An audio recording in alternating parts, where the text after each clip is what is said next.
好，大家好，我现在在丰贵的现场哦，我跟俊伟来到丰贵这边看，因为有民众反映这次放烟火很担心安全的问题。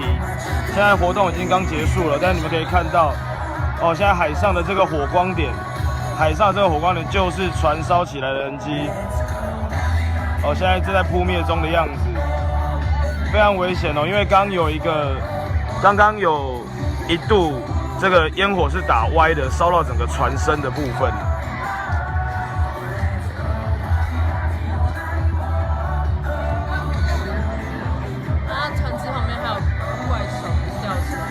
对，然后现在应该是在扑灭火势的过程哦。我比较抱歉啊，我手机的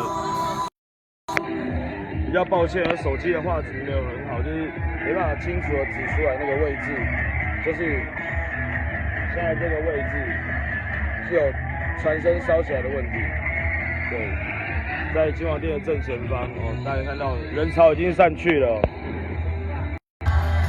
还是跟大家说声不好意思哦，因为手机画质没有很好，等一下可以把照片补给大家看哦。刚刚船身烧起来的样子，我们的县政府有必要好好的重新检讨整个花火的政策哦。今年是全澎湖的烟火历年来放最凶最多的一年哦。但是今年的观光预期效益有没有这么高？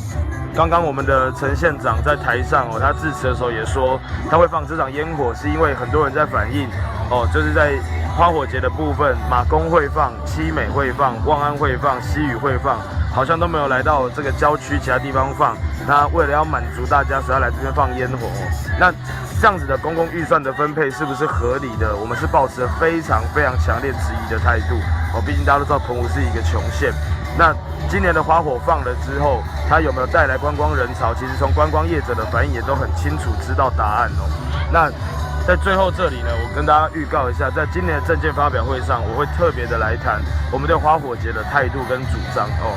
那刚刚看起来火势应该已经被工作人员扑灭了，幸好没有酿成更大的灾祸哦。那这大概是今天现场的状况，谢谢。